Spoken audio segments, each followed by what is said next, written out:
asalaamaaleykum mbokki internet yi di leen nuyu bu baax di leen ziar di leen bëggee ñu suivre sur Kewel Info du nuyu kilifa diine kilifa aada yëpp du nuyu sama sëriñ notre responsable moral daayatu Moustarchidine wa Moustarchidaty muy Seydi Mouhamadou Moustapha Sy di ko ñaanal yàlla gudd fan ak wér yàlla ar ko yàlla sàmm ko du nuyu kilifa diine yëpp di ñaan réew mi yàlla na fi yàlla def jàmm di ñaanal ñi nga xam te ne ñoom ñoo tawat yal na yàlla fëgg seen bopp ñu caayu féete ginnaaw yoon neen yàlla génne mbégte ak contentement la ñuy am tey nag ñu fas yéene waxtaan ak ki nga xam te ni moom mooy Fallou Ndiaye di ko nuyuwaat nag bu baax a baax a baax a baax ñu namoon ko nag loolu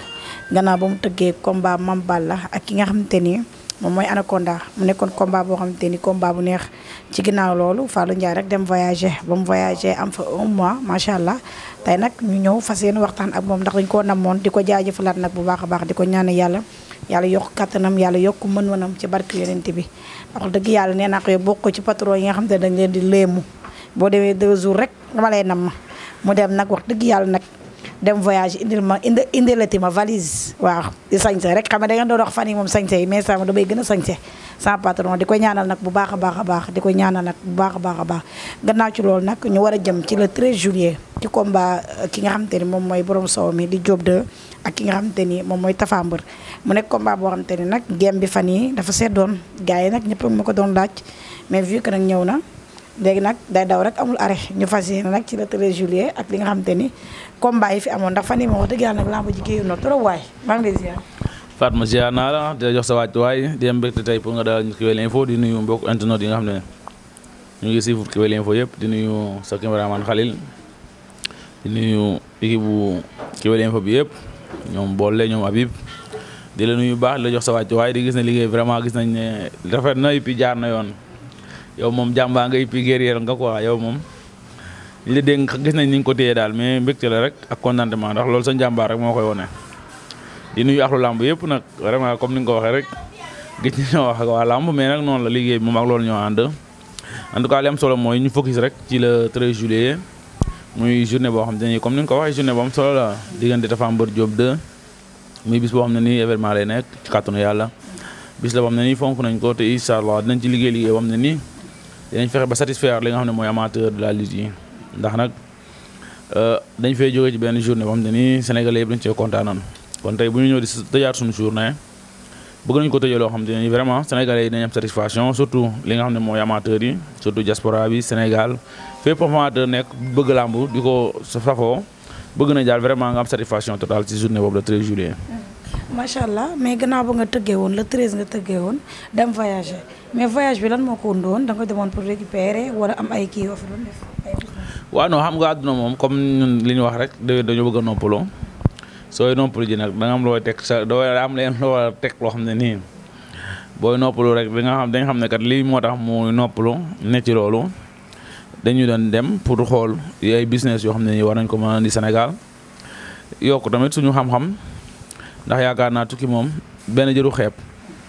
gàmm gi donc boo fa demee mën nga yokk sa xam-xam te yaakaar naa nag ñun ay doomu Sénégal lañ doomu réew mi lañ war nañuy fexe ba li nga xam ne moo am ci àdduna bi yëpp ñu indi ko Sénégal te suñu bébé loolu la suñu gëm-gëm loolu la te ci loolu la ñuy focus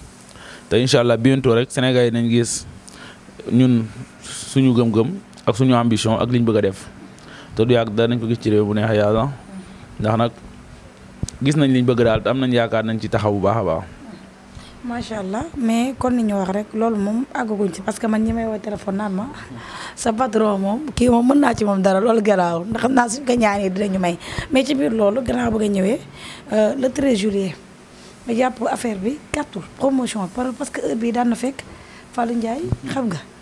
mais est-ce que affaire bi gàttul. waaw non gàttul ndax boo xoolee tey le 13 juillet le premier jotagut des na peut-être que au moins 1 mois 15 jours wala 1 mois 20 jours waaw ay 1 mois 15 jours rek minimum. ndax boo xoolee tey le 19 kon mën nañ ne des na 1 mois 15 jours te jàpp naa ne promotion lamb dëgg 15 jours rek mën na ko ak Ndiaye production 15 jours rek war nañ ci mën a def promotion lamb te dèjà am nañ 1 mois 15 jours parce que loolu lu ñu ci bëgg a liggéey rek fan mën nañu ko ca liggéey dèjà bientôt incha allah le 31 war nañoo def shooting yi ak mbër yi bu ñu defee shooting yi dañ xool app bi ñu ko war a génne ñu génne ko dinañ fexe commencé communication bi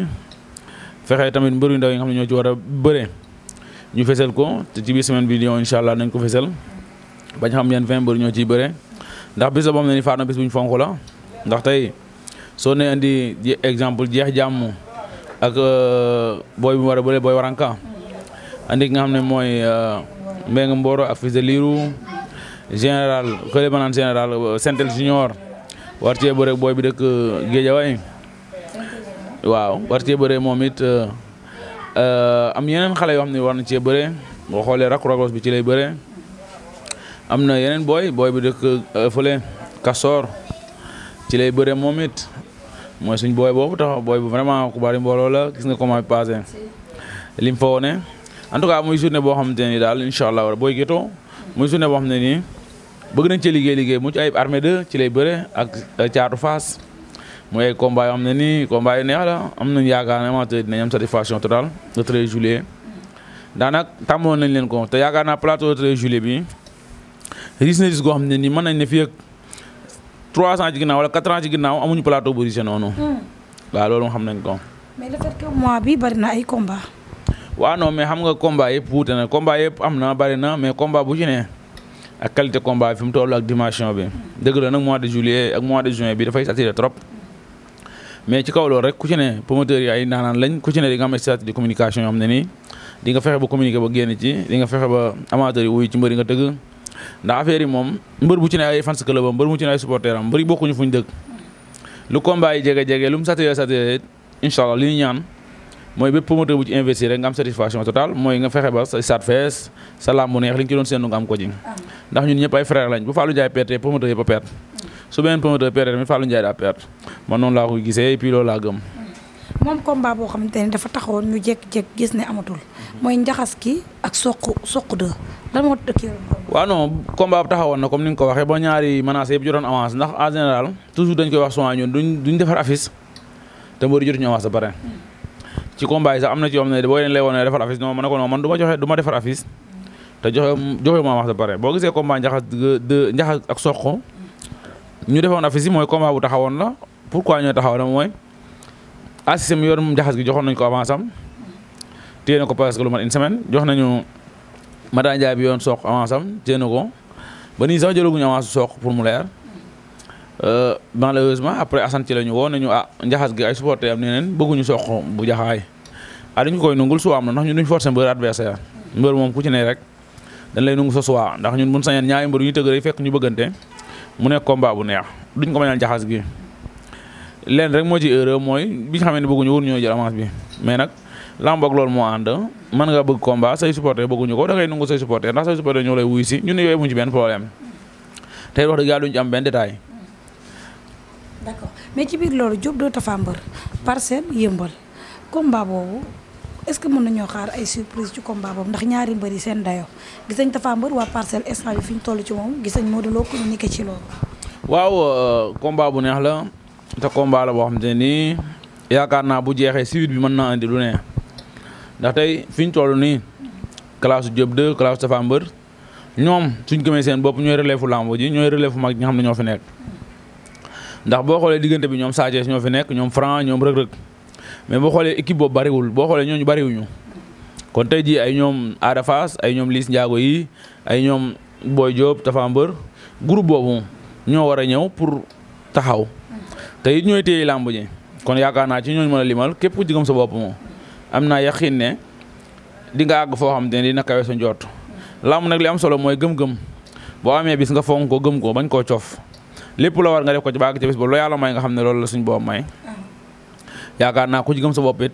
fépp fu lépp lu mbëru mag am ci làmb di nga ko am kon li may conseil espoir yi nga xam ne ñooy ñëw ay ñoom prince ñoom ñëpp nañ gëm seen bopp ndax yaakaar naa buñ gëmee seen bopp incha allahu rabbi dinañ am loo xamante ne nii tey mën nañ ne Modou Lo am na ko mën nañ ne Balla Gaye am na ko mën nañ ne Tapha Tine am na ko mën nañ ne Bombardier am na ko Mohamed Ndao Tyson am na ko kon nag ñoom li ma leen di conseillé nañ teg seen bët ci mbër yu mag yooyu def leen ay référence def leen ay modèle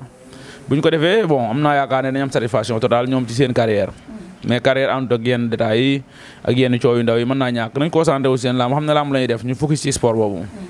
budget combat bi dégg naa budget combat bi macha allah dafa cher te man xam naa ci loolu tey budget combat bi ñu ngi si fàllu combat bi chaque jour looy dem dama ne lamb mënatu laa jaaxal mais budget combat bi bokk na ci budget combat bu gën a cher.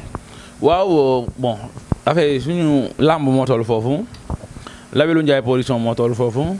tey amuñu droit def erreur amuñu droit dëgg yenn combat yoo xam ne nii vraiment ay combat yu ndaw la yu ndaw a ndaw lay nekk ndax koo xam ne nii heure boo wootee amateur yëpp wuyu si la sénégalais yi wuyu si la vraiment nag war ngaa fexe ba di leen jox qualité di leen jox lamb yoo xam te ni ñoom bu ñëwee seen xol na sedd et puis ki nekk am di seetaan jënd code PPV am dina am satisfaction totale ci li nga xam ne moom lañ ko jox moo tax nag fi ñu toll ci lamb amatuñ droit di dëgg ay combat yoo xam te ni budget bi du lourd il faut ñu def ay budget yoo xam ne budget yu lourd la mais lépp it ñu tefe ko ci xel ak xel mu sell ak loo xam ne nii leer nañu ne bu ñu ci duggee nañ ci mën a génn te du ñu am benn jafe-jafe ndax nag wax dëgg yàlla tëgg lamb pare dinaan ay niwaakiri comme ni ko suñu père Sidi Diakhaté di waxee loolu moom wax dëgg yàlla ñaanuñu ko yàlla bu ñu sañan bépp lamb bu ñuy tëgg bu paree rek dañuy am satisfaction totale comme ni ko ñeneen ñi nga xam ne ñoo ci nekk di amee mooy mbëri daan bëgg nañ ñun promoteur balaa benn mbër am satisfaction ñun ñu am satisfaction ba pare ndax nag promoteur moom ba mu satisfaction mooy promoteur yi moom dem nañ ca mbooy ga te promoteur yi bu nee ca mbooy ga lamb day suux te buñ sañan lamb du suux moo tax sànq may de buñ sañan promoteur bu tëgg lamb da ngay gagné ndax moo tax lamb ji gën a neex mbër yi gën a mën a fayeeku. beneen bi mooy gis nga en tant que promoteur gis nga fan yi médical yi bari na muy say mbokk promoteur loolu nan nga ko gisee. waaw xam nga tey lépp loo gis rek dafa am yoon am ay texte am ay règlement ndax loolu moo ñu boole ñun ñëpp muy CNG de lutte moo ko waafee lamb bi mu ko waafee lamb ji am na ay sart yu mu wax ne su fekkee da nga am médical sart yooyu nga war a teg ci taabal bi sart yooyu nga war a joxe ma jàpp ne sart yooyu noonu tey bu fekkee mbër mi dafa war a dugal médical dina tegu ci sart yooyu ñu ko war a jox ba nga xamante ne nii CNG na ko mën a validel wala CNG bañ ko validel te ñun wax dëgg yàlla li ñu gëm mooy CNG bi gis nañu bi passé am benn alors man su may signé contrat ak mbër bi su fekkee dafa am contrat ak MMA bon damay wax ak moom lu leer nañ mënuma la tëgg ndax da nga am contrat MMA su fekkee amoo contrat MMA damay tëgg su ma tëggee contrat nag boo war a signé ak yow sama contrat mën naa cee def ne kat bu fekkee da nga war a bëri MMA fekk sama lamb jeexul mën a signé benn contrat MMA wala beneen contrat loolu waxtaan bu civilisé la te mën nañ koo def noo xam ne du jar ay polémique du andi ay coow te loolu yaakaar naa promoteur nañ ci gën a xalaat bu baax gën cee réfléchir bu baax ñu xool ndax mbër bi man li ma gëm su fekkee daa bëgg a def ñaari sport yëpp na fexe ba di ko décaler noo xam te ni ci biir contrat lamb bi bu mu ci am benn contrat MMA su bëree pare nag libre na am contrat MMA soo amee contrat MMA promoteur yi ñoom it ñu bàyyi ko mu dem xeexe ba pare su xeexee ba pare ñu gis ne kii mu ngi ci jàmm buñ ko mënee joxaat comme contrat bëre dóor ñu jox ko contrat lamb rek man loolu laa ci gis mais wax dëgg yàlla MMA ak lamb jotee ñu dara ñii def seen MMA gëm ko mën nañ koo def am na ci mbër yoo xam ne ñoo gën a seer ñii def MMA mii xalaatuñ koo def ndax xam ne ni amul leen benn njëriñ nit nag boo nekkee ci mbir da nga koy gëm fonk ko xam ne ay caaxaan ndax wax dëgg yàlla li ñu am ci lamb ji amuñu ko ci MMA bu dee dëgg rek la yàlla bëgg kon nag nañu fonkaat lamb ji bu baax xam nuñ koy defee ñi nga xam ne tamit ñooy def MMA muy Buzz Pro suñu frère la suñu xarit la dañ koy encouragé ci sport bi mu nekk mu xool nan lay koy amélioré ba nga xam te ne dina ci mën a am gis boobu am satisfaction te it ñu gën koo comprendre pourquoi ñu war koo mën a gën a comprendre mën na ñëw concurrencer lamb ji ci promoteurs yi ndax am na partenaire am muy IRFAB mën na ñëw tey ne day concurrencer promoteurs yi pour ñu tëgg lamb boobaa mën naa gën a indi yeneen polémique comme yàlla dogal na bàyyi na lamb dem na day def MMA bon nañ ko accompagner jàppale ko moom tamit mu xaal li nga xam ne moom bu ko defee du frustré benn promoteur loolu benn promoteur mu dënk ci loolu bu ko defee moo promoteur ndax ay partenaire lañ su ko defee réeróo du am kenn du mer promoteur bi du mer moom Buzz du mer wala IRFAB seen kii boobu duñu mer seen groupe boobu en tout cas lépp jàpp naa comme Sénégal te ñun ñëpp ay jeunes lañ te ñun ñëpp ay Sénégal lañ war nañu waxtaan diisoo ba nga xam ne ni daal ku ci ne mën ngay liggéey sa liggéey te doo yàqal sa morom. beneen bi mooy sa ginnaaw ba tey la xaywee muy Ada Fass ak Liss Ndiago mu nekk face to face boo xamante ne Albourakh sa copain ñoo ko tëgg combat boobu nan nga gisee keroog organisation ak ci côté ñaari mbëri. waaw non face to face bu neex la wax dëgg yàlla man maa ngi ko doon seeraan ba mu jeex jour boobu presque 5 heures du matin laa tëdd xaw ma 4 heures du matin ndax heure yi bokkuñu woon te dama ko doon seeraan ndax signature la boo xam ne nii képp kuy sénégalais bëgg làmb suñu nee Ada Fass Liss Ndiago dañuy signature da ngay bàyyi sa yite yëpp dem seetaani ko ndax combat bi ma toll foofu ñu ngi naan Siteu Balla Gaye mais man li ma gëm mooy Ada Fass Liss Ndiago Siteu Balla Gaye mënu ko ëpp dayoo Siteu Balla Gaye nag fa la làmb yem ndax làmb la boo xamante ne nii tarkindaay la ak waa Guédiawaye vraiment Balla Gaye di champion boo xamante nii kenn mënu ko bañal dara ndax Balla mu ne ci ay guddeem ne ci tàkkusaanam moom lépp waaw maa ngi gis léegi ay photom yu Fadam dugal moo lay wan ne mu ngi liggéey xam nga moom Balla moom bi mu fi génnee ma gis suma état bu baax damaa taxaw ne état Balla Gaye bi dara baaxu ci waaye wax dëgg yàlla li ma gis tàng am na sama benn xarit ma toogal ma ne ko vraiment kii mu ngi liggéey koo gis da ngay xam ne kii mu ngi liggéey tey loolu la ñuy xaar ci moom c'est-à-dire ñun néewuñu fi pour lu neex Balla Gaye Fatma néewuñu pour naqari Balla Gaye buñ gisee bëgg de baag wax ak Sëñ Ndour ma ne ko Sëñ Ndour man bu leen a mere man su ma gisee amu leen ci état may leen amu leen état su ngeen amee état may leen am ngeen état man position boobu laa fi nekkee mais wax dëgg yàlla état bi ma gis man doy na moom franchement te am naa satisfaction totale. Pourquoi moom satisfaction mooy ku xam Balla Gaye dernier combat yi mujj état yi mu doon indi nga gis tey ji état bi mu yor ci photo yi wax dëgg yàlla nga xam ne jox na ci combat jox na cër combat bi mu jëm jox na ko cër bu baax moo tax Siteu il faut mu gën a dem liggéeyi ndax moom moo nekk xale te moo bëgg il faut mu gën a dem liggéeyi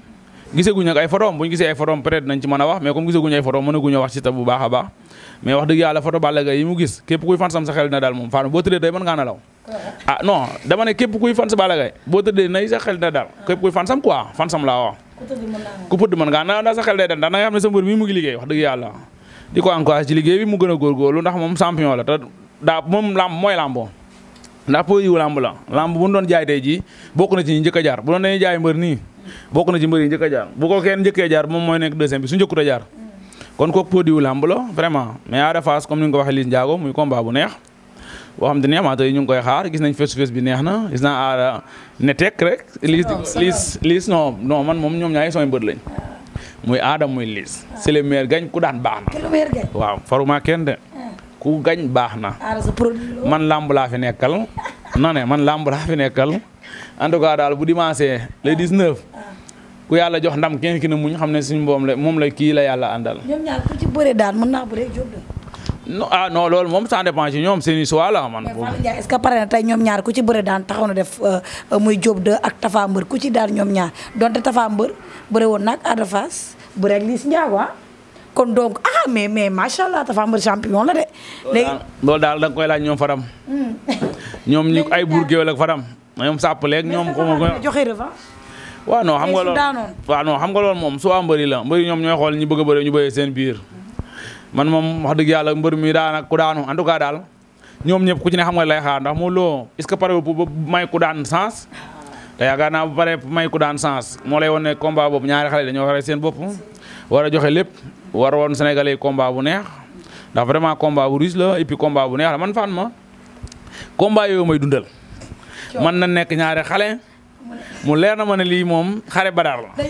day neex waaw non day neex non combat day neex lu ci nit ñi xaar dañ ci gis du ko raw ci xeex ci bëre ndax nag Ada xalaatut ci àdduna Liss Ndiago daan ko Liss Ndiago moom Ada daan ko moom xalaatu ko sax moom it loolu nag mooy làmb nañu waxante dëgg comme tey exemple ñoo di tey bu Diop de Mor Kankang yooyu ñooy làmb yi ñooy làmb espoir ñooy làmb xale yi loolu dafay neex xale yi dañuy ñëw stade bi fees làmb yi neex ñu kere coow yi ambiance yi loolu mooy làmb xool bëgg dem face bi ni mu neexee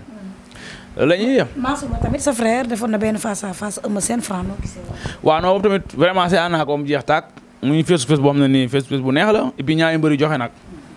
boobu moom li ma ci gën a neex mooy ñaari mbëri dañoo joxe te combat boobu Fatma laa jëwul sax face to face déedéet. jaay na boppam maam jooju Mansour cee yàq xaalisam sax. Eumeu Sène Franc man su ma ko tëggoon du ma ci yàq benn xaalis bi du ma ci def yenn xaalis yu bari ndax lamb la soo kooku lamb la c'est-à-dire boo déggee ma ne lamb la mooy lamb la joo xamante ne nii dafa am fu ko Pikine teg te Eumeu Sène non xalaatu Franc daan ko Fatma ak lu mën di xew Franc champion la xale la buy jóg ne fi Modou Lo jaar laa war a jaar mais Eumeu Sène Franc daan ko loolu Fatma Pikine fan la jëm ñu wante dëgg rek loolu mooy combat yër mu ne dëgg nag ci Eumeu Sène dafa metti ci moom quand même ndax Eumeu Sène Franc daan ko benn affaire la Franc di xale boo xamante ne nii buñ teg la woon tey 10 mbër yi nekk VIP yëpp mën na daan ci benn takkusaan 10 mbër yëpp. non mais xale la te mën na bëree mën na xeex am na fit am na jom mbër yi ne ci làmb ji yëpp bu ñu leen teg la mën na daan ci benn takkusaan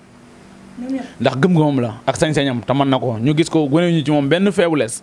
lay ñëw def li fulla ak fay dem ñibbi. ku mel noonu Eumeu Sène jël ko ci condition yi mu ko jëlee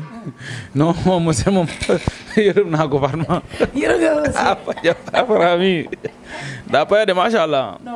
combat bu neex di félicité Mansour Ba face to face bi neexoon na et puis lamb ju neex la di ñaan yàlla suñu boom yóbbu ko ci ak jàmm man ko organiser ak jàmm vraiment kenn bañ a manqué lépp mën a neex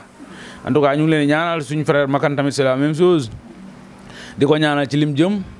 lépp suñu boobu def ci tura defal ko ci lu kawe njortom ak promoteur yëpp ñoom Diouf production sama frère ñoom ñëpp bàyyiwuma kenn daal vraiment ndax promoteur yëpp ñun suñu ay xarit lañ suñu ay frère lañ en tout cas ñu ngi ñaanal ñëpp ñu jëm ci lamb yi ci kanam ñu am satisfaction ci seen événement yi ñu am yëpp ndax loolu la lamb soxla saak ci Starco mu ngi ñëw di combat bu neex tamit di le 22 juin di événement bu rëy nga gis plateau bi ni moom ni mu rigé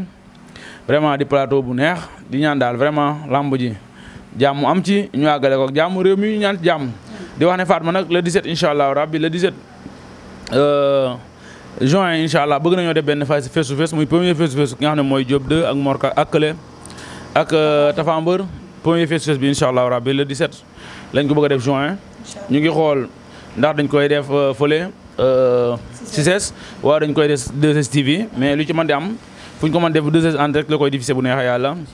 mais daal ñu ngi xool ndax premier face to face bu ñu sañoon dañ koy taas mu yaatu presse bi yëpp mën cee gis seen bopp ñu mën a jaay combat bi jublu ci promotion bi beneen festival bi ñu yóbbuwaat ko 2S mais en tout cas daal Fatma nañ ci waajal innovation yu am solo bëgg nañ tamit ñi nga xam ne dugal nañ seen ay produits ñoom satisfaction boo xam te ni vraiment total lay nekk quoi. sponsor yi ñu ngi ñëw. waaw non ñu ngi ñëw wax dëgg yàlla ñu ngi ñëw te ñu ngi leen di ñaax ñu gën a ñëw ñu ngi leen di taxaw pour tamit ñu ngi def lu ñu man pour démarcher pour sponsor yi gën a ñëw pour accompagner jaay production ci liggéey bi ndax yaakaar naa liggéey la boo xam te ni képp ku ci dugal sa produit am naa yaakaar di nga am satisfaction ci côté visibilité quoi ndax xam naa ne bis la boo xam te ni Sénégalais ñu ngi koy xaar te na am visibilité bu neexee yàlla. sa xel mi ngi si Prince comme que yow képp kuy am mbooloo rek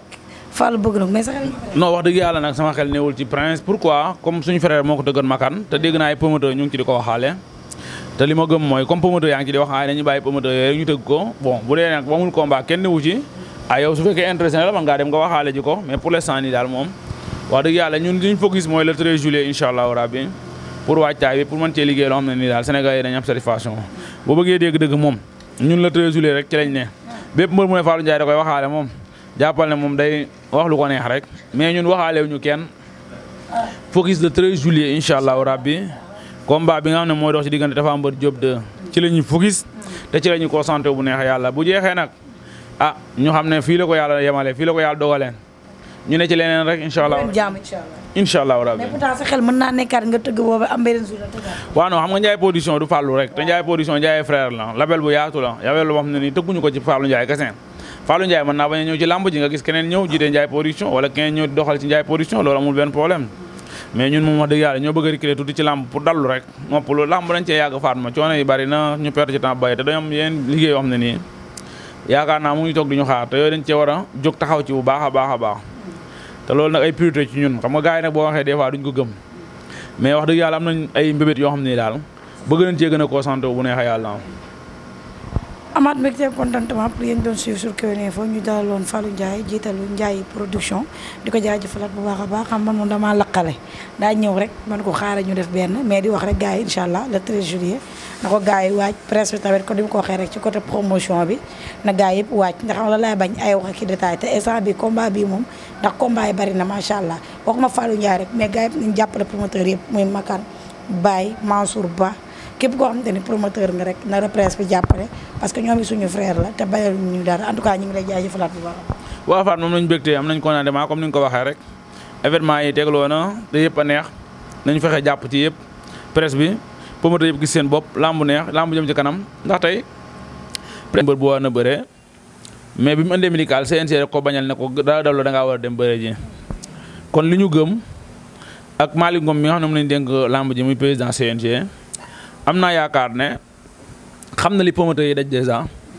ndax promoteurs yi dañuy jël ay millions yu bari di ko jox mbër yi kon jàpp naa ne bu fekkee ne nit nee dafa gaañu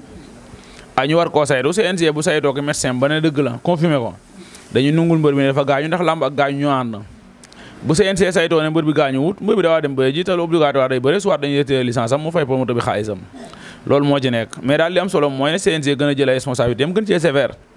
ndax am na loo xam ne jëmalewul làmb fenn day yàq làmb beneen bi mooy mbëri il faut ñu am esprit champion nekk ay professionnel tuuti ndax souvent avant médical yi génn da ngay waa làmb dañuy yëg ne làmb ji du am quoi ndax boo xoolee tey combat Reug Reug Boy Niang bi biñu demee Côte d'Ivoire ñëw ñëpp ne noo xam ne combat bi du am Boy Niang dafay dugal médical te boobu Boy Niang dugalagul médical ñu gis Boy Niang dugal médical c'est la même chose moo amaat fii fan yii passé gis nga ay chroniqueur wax nañ ne combat bi doo am Reug Reug day dugal médical mu ñëw Reug ñu wax ne dafa war a dugal médical wala dugal est-ce que Reug dugal na médical sax man wóoruma. dugalagul parce que dañ ne il faut mu ñëw. fii waaw man nag li ma gëm mooy wax ji jaru ko pourquoi comme Reug dugalagul médical dañoo war a bàyyi mu dugal médical ñu xam ndax CNG da koy nangu wala du ko nangu ñu xool ndax tey lamb ak blessure ñoo ànd man Reug sama frère la wax dëgg yàlla sama xarit la. mais su may protéger ci lamb man sama mbokk promoteur laay protéger ndax tey jii promoteur bi perte jàpp naa man maa perte. mais jàpp naa yenn assurement yi jaru ko pour man pourquoi mu ne jaru ko mooy ne CNG def liggéeyam bu CNG defee liggéeyam makan ku gëm yàlla la su fekkee ne dafa booy bi dafa blessé da koy nungul dafa blessé comme ni mu ko nungulee moroomam su fekkee booy blessé wu day dem bëyal ji makan beng man loolu laa gëm ci affaire bi gëwuma ci leneen te Reug ni moo xamee wax dëgg yàlla ci cadre bi mu nekk cadre professionnel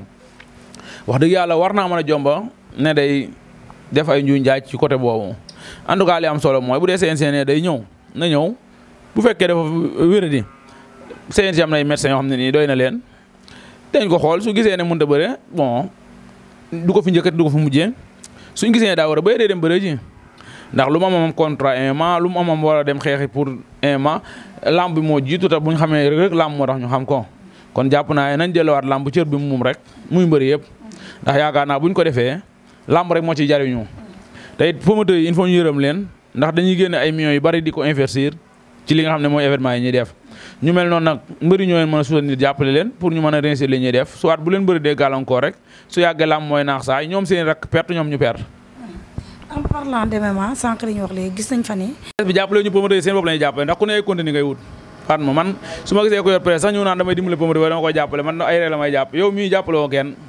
ay pexe ngay def yow wuti sa ay contenu pour mën a am sa xaalis di mën a fay par weer liggéey di noos say ginaar bàyyi leen seen caaxaan yi ngeen nekkee dem leen ngeen yi wàcc ci terrain bi yéen ñëpp ngeen liggéey li promoteurs yi am ay combat loolu mooy dëgg